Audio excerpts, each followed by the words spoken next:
లివిల్ నిజంగా ఎందుకు ఇవాళ అధికారులు కనీసం సమాధానాలు చెప్పలేని పరిస్థితి, ప్రజాగ్రహం చవిచూడాల్సిన పరిస్థితి ఎందుకు వచ్చింది? నిజంగా ఏడాది గడిచిపోయింది, దాదాపు 15 నెలల కాలంలో ప్రభుత్వం ఏం చేసింది? ఎందుకంటే అనేక సార్లు సర్వేలు అంటూ వాళ్ళ ప్రజల దగ్గర నుంచి డీటెయిల్స్ తీసుకున్నారు, సర్వేలు చేస్తున్నామంటూ ప్రజల్లోకి వెళ్ళినప్పుడు కూడా ఒక వ్యతిరేకత వ్యక్తమైంది. ప్రజలు విముఖంగా ఉన్నారు. అంటే ఎందుకు వివరాలు ఇవ్వాలి, మీరు అడిగిన వివరాలన్నీ మీరు ఏం చేసిండ్రు, ఆల్రెడీ మొదటిసారి తీసుకున్న దరఖాస్తులకు సంబంధించి ఏం చేసిండ్రు, ఏం జరగలేదు అని. ఎందుకంటే ఈ మొత్తం పరిపాలన కాంగ్రెస్ అధికారంలోకి వచ్చినప్పటి నుంచి ఇప్పటి వరకు కూడా అంటే అధికారులు ఏమీ చేయలేదు, ఏ పనులు కూడా ముందుకు నడవలేదు. కాబట్టి ఇవాళ ఇంత ఆగ్రహం అని భావించాల్సిన అవసరం కనిపిస్తుందా? తప్పకుండా ఇవాళ 100 రోజుల్లోనే అన్ని హామీలు అమలు చేస్తాం, మీకు ప్రజాపాలన అందిస్తాం, ఇందిరమ్మ రాజ్యాన్ని అందిస్తామని చెప్పేసి ప్రచారంలో ఊకదప్పుడు ఉపన్యాసాలు ఇచ్చిర్రు.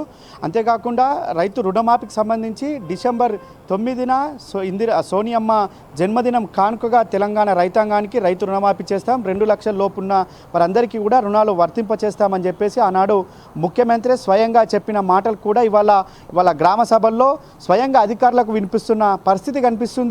అంతేకాకుండా ఇందిరమ్మ ఇల్లులు ఇగో, ఇందిరమ్మ ఇల్లులు అగో అని చెప్పి ఇప్పటికీ 13 నెలలైనా ఎక్కడ ఒక ఇందిరమ్మ ఇల్లు కట్టిన దాఖలాలు లేవు. గత బీఆర్ఎస్ ప్రభుత్వంలో కట్టిన ఇండ్లకే ఇవాళ 3 రంగుల జెండా కళ్ళరేసి అవి ఇందిరమ్మ ఇండ్లని చూపించి ఆనాడు నిరుపేదలైన లబ్ధిదారులకు ఇస్తే వారిని కాదని వారి కార్యకర్తలకు ఇచ్చుకునే ప్రయత్నం చేస్తున్నారనేది కూడా ఇవాళ ప్రధానంగా తెలంగాణ రాష్ట్ర వ్యాప్తంగా ఉన్న ఇండ్లకు సంబంధించిన డబుల్ బెడ్రూమ్ ఇళ్లకు సంబంధించిన లబ్ధిదారులు ఆవేదన వ్యక్తం చేస్తున్నారు. అంతేకాకుండా ఏ ఒక్క హామీ కూడా ఇవాళ అధికారులతో అనేక హామీలు చెప్పించారు. అధికారులు గ్రౌండ్ లెవెల్లో కావచ్చు, గ్రామ పంచాయతీ కావచ్చు, తాండాల్లో కావచ్చు, ఇటు పట్టణాల్లో ఉన్న చిన్న చిన్న కాలనీలో తిరుగుతూ మీకు ఖచ్చితంగా ఈ పథకం వర్తింపజేస్తాం, ఆ పథకం వర్తింపజేస్తారు అని చెప్పేసి అనేక మార్లు వారి దగ్గర దరఖాస్తులు తీసుకోవచ్చాం కావచ్చు. ఇటీవల జరిగిన సర్వే కూడా మీరు సర్వేలో ఈ ఫామ్ నింపండి, అది నింపండి, ఇది నింపండి, మీకు ఆ పథకం అర్హులవుతారు, ఈ పథకం అర్హులవుతారు అని చెప్పారు. అవన్నీ కూడా ఇవాళ అధికారుల మెడకు చుట్టుకున్నాయి అనుకోవచ్చు. అధికారులను నిలదీస్తే వారు సమాధానం చెప్పలేకపోతున్న పరిస్థితి వల్ల ప్రధానంగా అర్థమవుతుంది. అందులో భాగంగానే చిన్న అంటే గతంలో ఒక మండల స్థాయిలో మీటింగ్ అయితే కానీ, ఒక పట్టణ స్థాయిలో ఒక నియోజకవర్గ స్థాయిలో మీటింగ్ అయితే మాత్రమే పోలీసులు వెళ్ళేది. కానీ ఇవాళ ఒక తండాలో, ఒక గిరిజన తండాలో కూడా ఈ గ్రామ సభ పెడితే అక్కడికి పోలీసులు వెళ్లాల్సిన దుస్థితి ఏర్పడిందంటే దీనికి అంతా కూడా ఇందిరమ్మ రాజ్యంలోని ఎమర్జెన్సీ నాటి కాలం మరొక్కసారి అని గుర్తు చేసుకోవాల్సిన అవసరం ఉంది. అంటే పథకాలు అమలు చేయలేక పక్కదారి పట్టించేందుకు ఈ విధంగా పోలీసులతోటి అణిచివేసే కుట్రలు ఈ విధంగా కొనసాగిస్తున్నది ఇందిరమ్మ రాజ్యంలో అనేది కూడా మనకు ఇవాళ ప్రధానంగా చర్చ జరుగుతుంది. అనేక హామీలు కూడా ఇవాళ నిలబెట్టుకోలేక తూతు మంత్రంగానే పథకాలు హామీలు అమలు చేసి ఇవాళ ఈ పథకం పూర్తయిందని చెప్పి చెప్పడం కోసమే, సాకులు ఎత్తుకోవడం కోసమే కమిటీలు వేసింది. ఆ కమిటీలతో కాలయాపన చేసింది.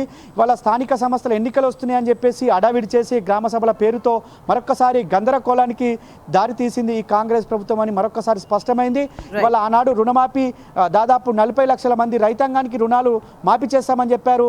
కానీ ఇవాళ కనీసం 21 లక్షల మంది రైతులకు మాత్రమే రుణాలు మాఫీ చేసి దాదాపు రాష్ట్ర వ్యాప్తంగా 50% రైతాంగాన్ని కూడా ఇవాళ రుణాలు మాఫీ చేయకపోవడంతో వారంతా కూడా ఆగ్రహంతో ఉన్నారు. అంతేకాకుండా రైతు భరోసా సంబంధించి నాడు బీఆర్ఎస్ ప్రభుత్వం 10,000 ఇస్తుంది, మేము అధికారంలోకి వస్తే 15,000 ఇస్తాం అని చెప్పేసి ఇది ఇందిరమ్మ అభయస్తం అని చెప్పారు. కానీ వాళ్ళ భస్మాసుర అస్తమైంది.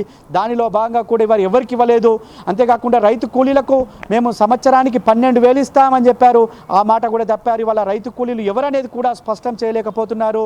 గ్రామ సభల్లో కూడా ఒక గుంట ఉన్న రైతు కూలీ కాదని చెప్పడంతో రైతులంతా కూడా, రైతు కూలీలకు సంబంధించిన వారంతా కూడా ఆగ్రహం వ్యక్తం చేస్తున్నారు. ఇటు ఏదైతే ఆటో డ్రైవర్లకు కూడా సంవత్సరానికి 12,000 ఇస్తామన్నారు, అది కూడా మాట తప్పిర్రు.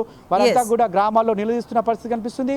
ఇవాళ ఎక్కడేసిన గొంగడి అక్కడే ఉంది, కానీ వీరు చెప్పడం మాత్రం గొప్పగా ఉందని చెప్పేసి కూడా గ్రామాల్లో నిలదీస్తున్న పరిస్థితి కనిపిస్తుంది. వాళ్ళ పథకాలు హామీ చేయలేకనే ఒక గ్రామ సభలు పెట్టి గందరగోళమైన వాతావరణాన్ని సృష్టించి అర్హులు ఎవరో గుర్తించలేని పరిస్థితిలో ఈ కాంగ్రెస్ ప్రభుత్వం ఉందంటే ఖచ్చితంగా ఇది ముమ్మాటికి పథకాలను ఎగ్గొట్టేందుకు, అర్హుల లబ్ధిదారులను సంఖ్య తగ్గించేందుకే అని చెప్పేసి కూడా ఇప్పటికే బీఆర్ఎస్ పార్టీ అనేక సందర్భాల్లో చెప్పింది, మరొకసారి చెప్తుంది. వాళ్ళ ఎక్కడ చూసినా గ్రామ సభల్లో గందరగోళం, స్పష్టత లేని ఇవాళ అధికారులతో సమాధానాలు చెప్పలేక ప్రజలంతా కూడా ఇబ్బందులు పడ్డ పరిస్థితి కనిపిస్తుంది. ఇవాళ గ్రామ సభలు కాదు, అవి పోలీస్ సభలు అని చెప్పేసి మరొకసారి ఇవాళ తెలంగాణ వ్యాప్తంగా కూడా గ్రామ సభలు పోలీస్ సభల్లో వివరించిన తీరును కూడా మరొకసారి తెలంగాణ ప్రజలంతా కూడా ఆలోచిస్తున్న పరిస్థితి కనిపిస్తుంది. స్వేచ్ఛ.